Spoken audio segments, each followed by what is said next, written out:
Hello everyone, welcome back to my channel. अगर आप इस चैनल को या मुझे पहली बार देख रहे हैं तो मैं आपको बता दूं, मैं हर थर्सडे और सैटरडे मदर सेंट्रिक कंटेंट लेके आती हूँ।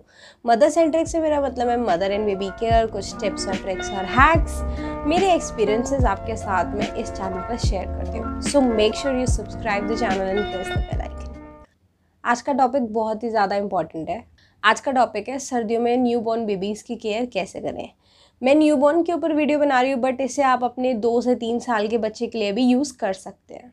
हृदयांशी जब हुई थी तब जनवरी का टाइम था और बहुत ज़्यादा ठंड थी, और दिल्ली तो वैसे भी फेमस है ठंड के लिए। तो आज मैं आपके साथ वो टिप्स शेयर करूँगी जो मैंने हृदयांशी के टाइम पे यूज़ करी थी। सो चलिए वीडियो शुरू करते हैं। सो पहला पॉइंट है मेरा, don't over heat the baby.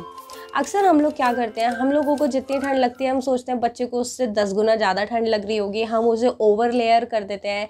हम उसे कैप्स पहनाते हैं, मिटन पहनाते हैं, हम उसे रैप्स में रख देते हैं। मैंने स्टार्टिंग में 2-3 दिन ये गलती करी थी। हृदयांशी को मैं सॉक्स पहनाती थी, उसके ऊपर जो बूटीज़ होती हैं वो पहनाती थी, और पजामा पूरा सेट, गरम बनियान, नॉर्मल कॉटन की बनियान, वो बिल्कुल ऐसे हो जाती थी जैसे एक छोटी सी डॉल है।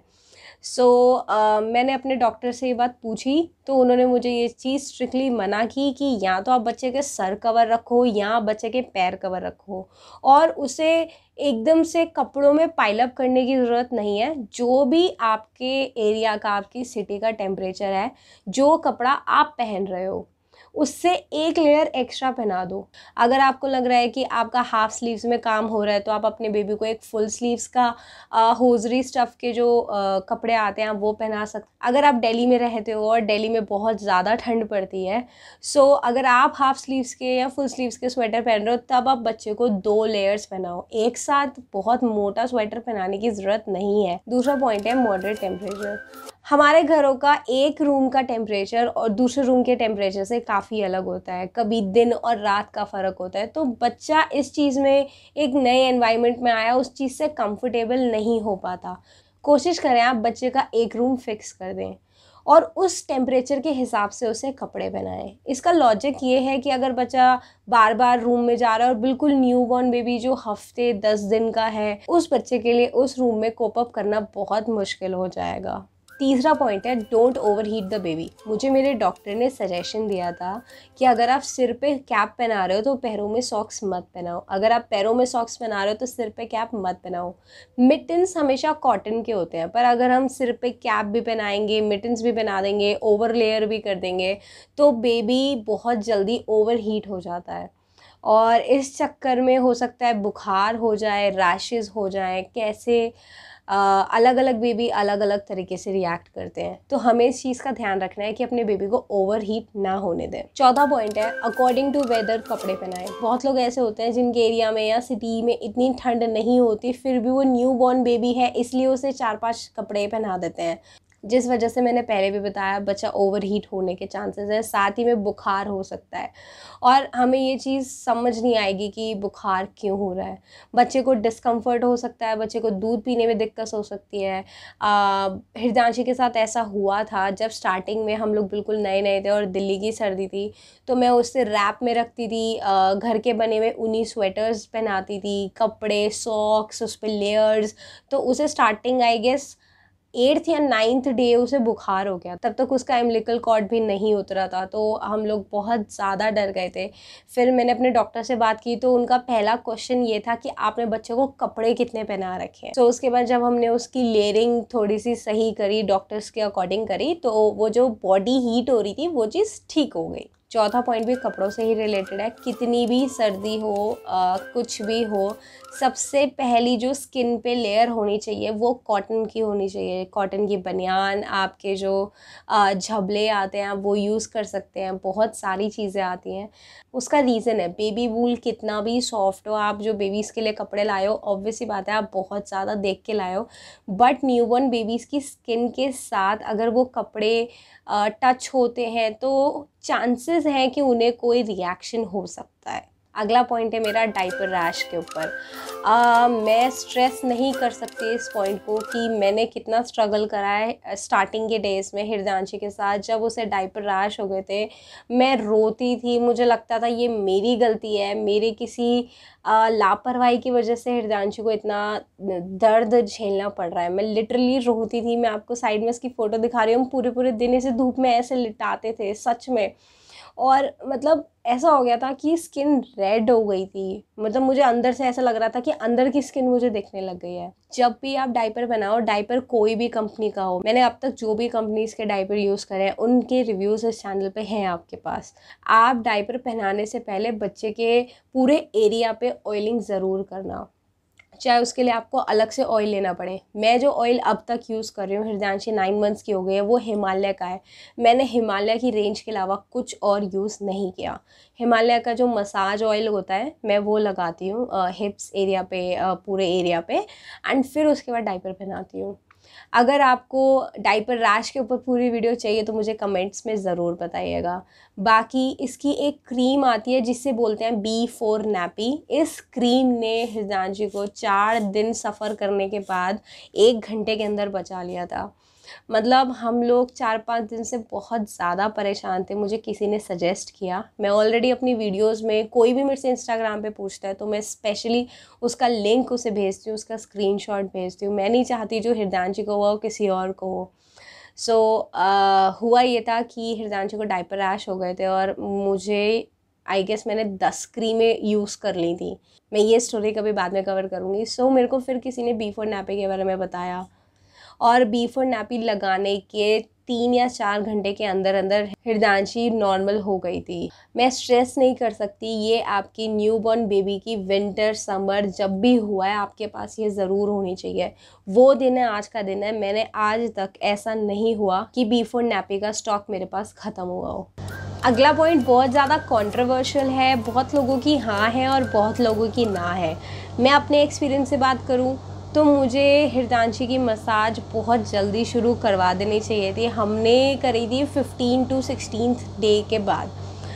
उसका रीज़न था, मुझे लगता था कि सर्दी का टाइम है, बच्चे को क्यों एकदम से बिल्कुल बिना कपड़ों के लिटा कर उसे मसाज करी जाए, ठंड लग जाएगी, निमोनिया का बहुत डर होता है न्यूबॉर्न बेबीज़ में। बट यहाँ मैं गलत थी। हृदयांशी को हमने जब 15-16th डे से जब उसकी मसाज होनी शुरू हुई तो उसे काफ़ी रिलैक्स था। मैंने उसमें काफ़ी चेंजेस देखे हैं, हेल्दी चेंजेस, जैसे कि वो लंबा सोती थी, अच्छे से फीड करके सोती थी, तो वो 3-4 घंटे का नैप एक बारी में बहुत बढ़िया तरीके से लेती थी, और उसकी नींद के स्केड्यूल में भी काफ़ी फ़र्क पड़ा था, जो उसके लिए भी इनिशियली काफ़ी अच्छी बात है। मैं सजेस्ट करूँगी कि आप अपने बच्चे की फर्स्ट डे से मालिश करवा सकते हैं। ये सबकी अपनी पर्सनल चॉइस। अगला पॉइंट है मेरा, आप कौन से रूम में बेबी को रख रहे हैं उसका टेम्परेचर आपको बराबर रखना चाहिए। बहुत लोग ऐसे होते हैं जो ऑयल हीटर्स वगैरह अफोर्ड कर सकते हैं या नॉर्मल हीटर्स होते हैं। मैं बहुत ही बेसिक बात करूँगी, और मैं इस चीज़ को कोई वैसे नहीं दिखाऊंगी कि हाँ मेरे पास बहुत कुछ है एंड ऑल। मैं बहुत एक जेन्युइन रिव्यू दूंगी अपना। मैंने कोई ऑयल हीटर नहीं मंगवाया, ऑल्दो हम लोग अफोर्ड कर सकते थे और मुझे इस चीज़ की रिक्वायरमेंट नहीं लगी। नॉर्मल हीटर से मेरा काम चल रहा था। आपको मैंने अपनी इन वीडियोज़ में अपना रूम का टूर दिखाया था। उस रूम के अंदर आपने देखा होगा कि मेरे हस्बैंड ने चारों तरफ बहुत बड़े बड़े कंबल से डांग लिए थे, जिस वजह से मेरा रूम ऑलरेडी बहुत ज़्यादा गर्म सा रहता था। इस वजह से मुझे और हृदयांशी को ज़्यादा हीटर की ज़रूरत नहीं पड़ी। हम हीटर चलाते थे, ज़रूर चलाते थे, जब उसकी मालिश हुई है या जब मुझे थोड़ी सी ज़्यादा ठंड लगी है तब चलाया। अगर मैं अपने पर्सनल एक्सपीरियंस से बात करूँ तो मुझे नहीं लगता कि ऑयल हीटर की ज़रूरत है, अगर आपका बजट अलाउ ना करे तो, क्योंकि अल्टीमेटली हमें अपने बेबी को उस एनवायरनमेंट में लाना है जिसमें रफ टफ में हम रहे हैं। ये मेरा पर्सनल ओपिनियन है। बाकी बहुत लोग होते हैं बहुत ज़्यादा डेलिकेट बना के रखें अपने बच्चे को या कुछ भी, ये मेरा पर्सनल ओपिनियन है। अगर मैं हृदयांशी के बारे में कुछ सोच रही हूँ तो मैं उससे ये सोच रही हूँ कि मैं अपनी तरफ से बेस्ट कंफर्ट दूँ, बट ऐसा ना बनाऊँ कि वो इस एनवायरनमेंट को नर्चर ना कर पाए। सो मेरे को ऑयल हीटर की सीरियसली रिक्वायरमेंट नहीं हुई। इसका एक छोटा सा हैक है, अगर आप ऑयल हीटर अफोर्ड नहीं कर सकते और हीटर है नॉर्मल अपने पास, तो आप अपने रूम में एक बहुत ही बड़े से पतीले में पानी रख दीजिए। नॉर्मल हीटर क्या करता है, हमारे उस रूम में से, उस एरिया में से मॉइस्चर एब्जॉर्ब कर लेता है और वो एरिया काफ़ी ड्राई हो जाता है, जो बेबी के लिए अनकंफर्टेबल होता है। जितने टाइम हमने हीटर यूज़ करा उतने टाइम मैंने एक पतीले में पानी रखवा दिया। उससे क्या हुआ, एनवायरनमेंट में जो नमी ख़त्म हो जाती है वो ख़त्म नहीं हुई।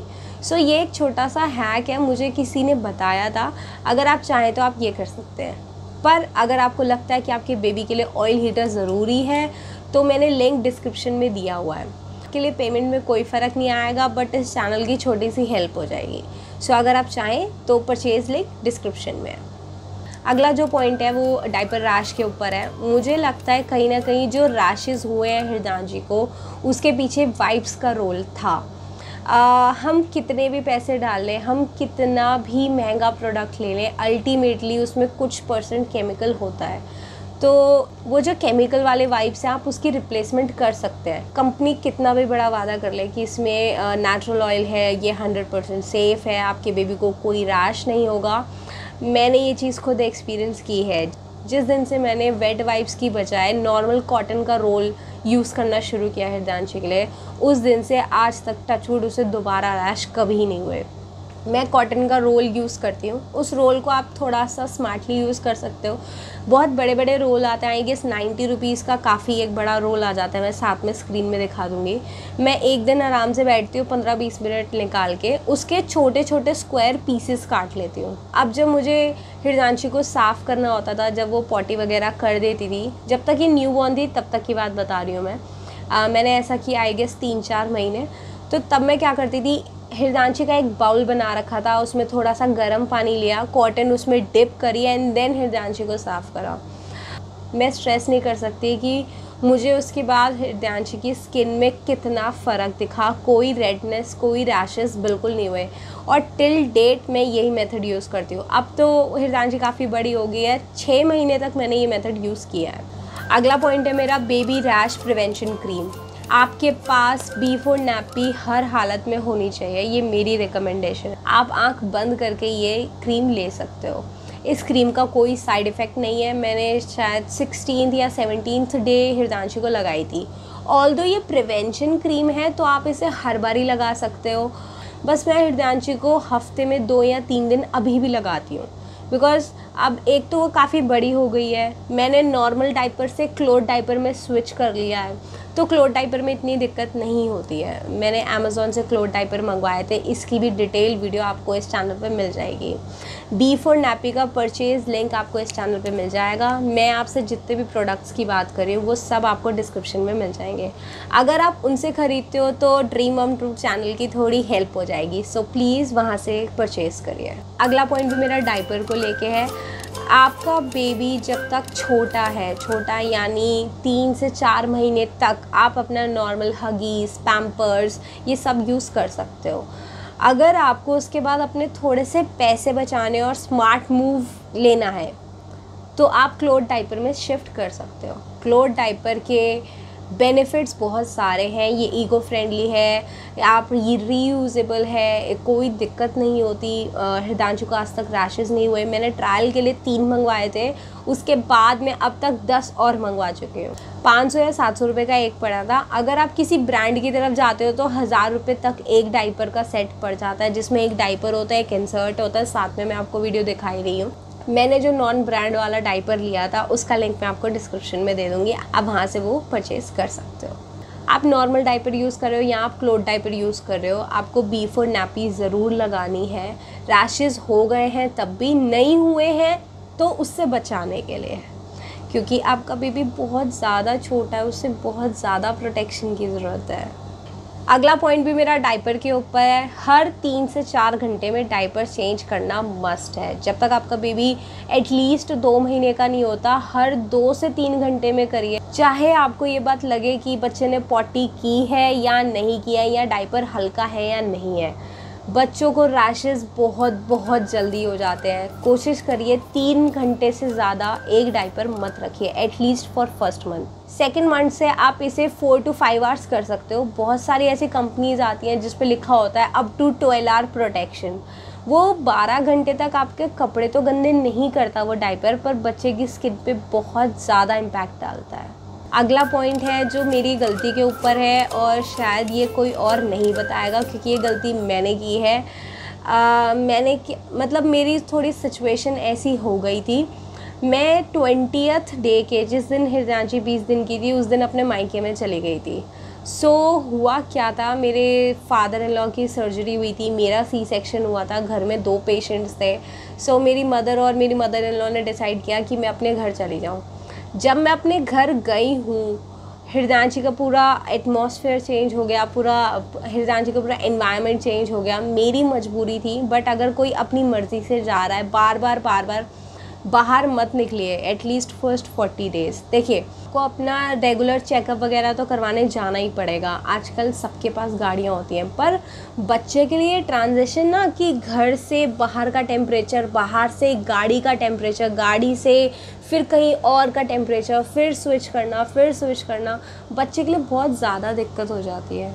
मैंने हृदयांशी को बहुत ज़्यादा सफ़र करते हुए देखा है, बट मेरी मजबूरी थी कि मैं अपने 40 डेज़ के टाइम में ही 3 बारी अप डाउन करा। मेरा घर 4th फ्लोर पे है, तो बहुत ज़्यादा दिक्कत हुई, मुझे भी हुई, क्योंकि मैं उस टाइम पे जापा थी, और हृदयांशी को भी बहुत ज़्यादा दिक्कत हुई। अगर आपकी बिल्कुल मजबूरी ना हो तो कोई घूमने मत जाओ, किसी का कोई फंक्शन अटेंड मत करो, क्योंकि आप जाओगे तो आपका बेबी भी जाएगा, तो उससे बहुत ज़्यादा दिक्कत होगी।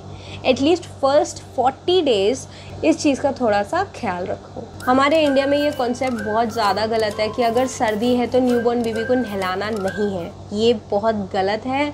हमारे बच्चे को बहुत ज़्यादा स्किन प्रॉब्लम्स हो सकती हैं। आपने देखा होगा, आपका न्यूबॉर्न बेबी है तो उसके ऊपर एक वाइट कलर की लेयर सी बनी होती है, वो सेफ़ है नहलाने में भी। बहुत लोगों को ये बात लगती है कि वो लेयर अपने आप उतरेगी, उसके बाद नहलाना शुरू करेंगे। नॉर्मल कपड़े से बच्चे का स्पंज कर देते हैं। उस टाइम पे जो डेड सेल्स हैं वो बॉडी से तभी उतरेंगे जब बच्चा अच्छे से नहाएगा। और ऐसा बिल्कुल नहीं है कि बच्चे को नहाने से ठंड लग जाएगी। मैं आपको साथ में वीडियो दिखा रही हूँ। इस टाइम पे हृदयांशी 20 दिन से भी छोटी है, और हम लोगों ने उसे एक दिन भी बिना नहलाए नहीं छोड़ा। मैंने ये बाथ चेयर ली थी जो कि मिमी ब्रांड की है। मैं स्ट्रेस नहीं कर सकती कि इस चेयर ने मेरी मदर इन लॉ का कितना साथ दिया है, नहीं तो हम इमेजिन नहीं कर सकते थे हृदयांशी को रोज़ नहलाएंगे। ये चेयर हृदयांशी आज भी यूज़ करती है। आज वो 9 मंथ्स की है, और ये मैं 40 डेज़ से पहले ही मैंने ऑर्डर करवा ली थी।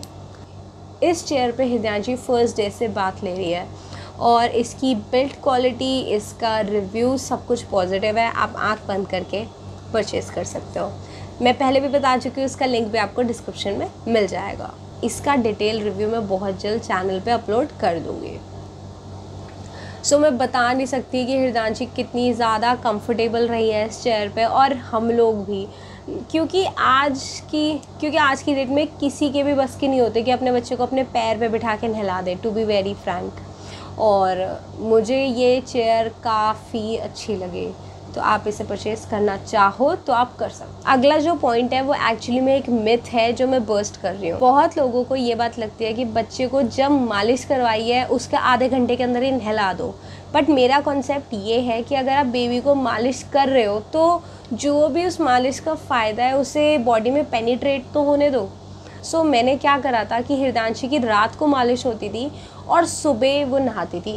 इससे उसे 5-7 घंटे वो जितना भी सोती थी, उस मालिश का जो भी असर है, उस मालिश का जो भी बेनिफिट है वो उसे मिल जाता था। बहुत लोग ऐसा करते हैं कि मालिश के आधे घंटे के अंदर या 1 घंटे के अंदर ही बच्चों को नहला देते हैं। अक्सर ये वो लेडीज़ करती हैं जिनके पास टाइम की थोड़ी शॉर्टेज होती है।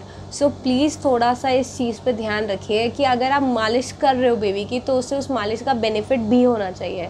मालिश से हमारे बच्चे की जो बॉडी का टेम्परेचर है वो वार्म होता है, उसकी बॉडी हीट करती है, उसे उस चीज़ का फ़ायदा मिलता है।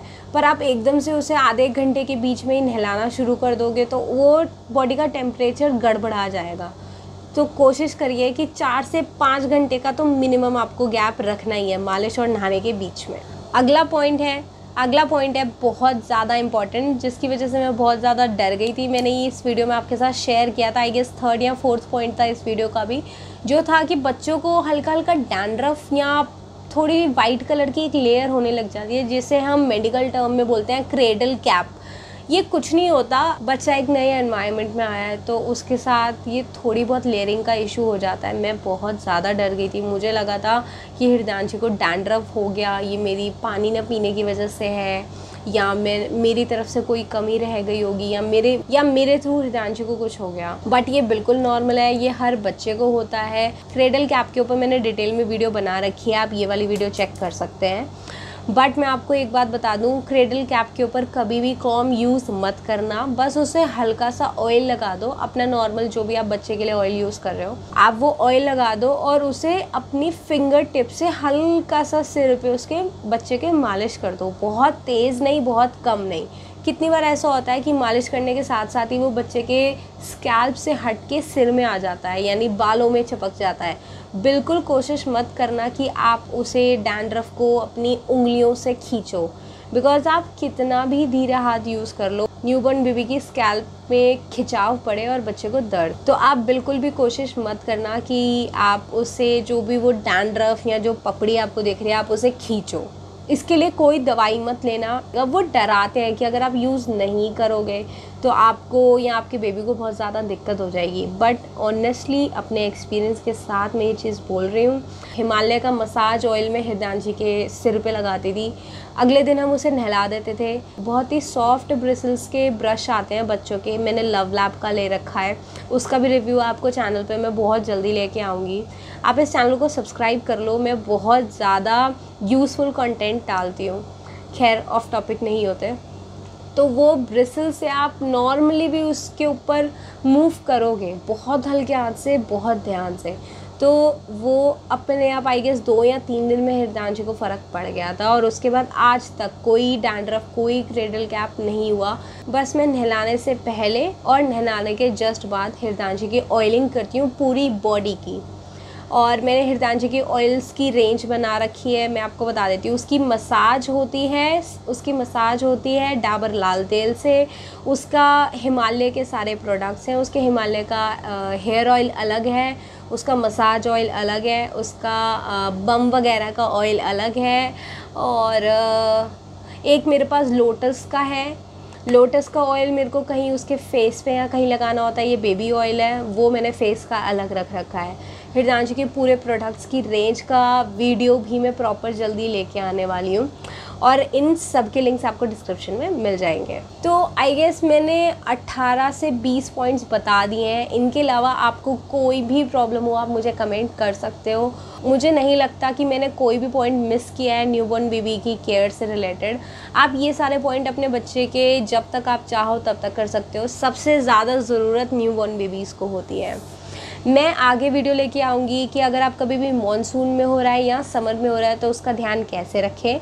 अगर आपको मेरी वीडियो, मेरी मेहनत पसंद आई तो प्लीज़ इस चैनल को लाइक, शेयर, सब्सक्राइब ज़रूर करिएगा। कोई भी आपको प्रोडक्ट लेना हो तो मैंने हृदयांशी के टॉयज़, उसके प्रोडक्ट्स, मैंने प्रेगनेंसी में स्ट्रेच मार्क्स की क्रीम्स वगैरह क्या यूज़ करी, सब कुछ डिस्क्रिप्शन में है। आप वो प्रोडक्ट उस लिंक से लेंगे तो इस चैनल की थोड़ी सी हेल्प हो जाएगी। मैं मिलती हूँ आपसे अगले थर्सडे और सैटरडे, तब तक के लिए थैंक यू सो मच। अगर कोई दिक्कत है, कोई क्वेश्चन है, कोई डाउट है तो आप मुझे कमेंट करिएगा। मैं आज तक कोशिश करती रही हूँ कि मैं सबके कमेंट्स का जवाब दूँ। मिलती हूँ अगली वीडियो में, तब तक के लिए थैंक यू और बाय बाय।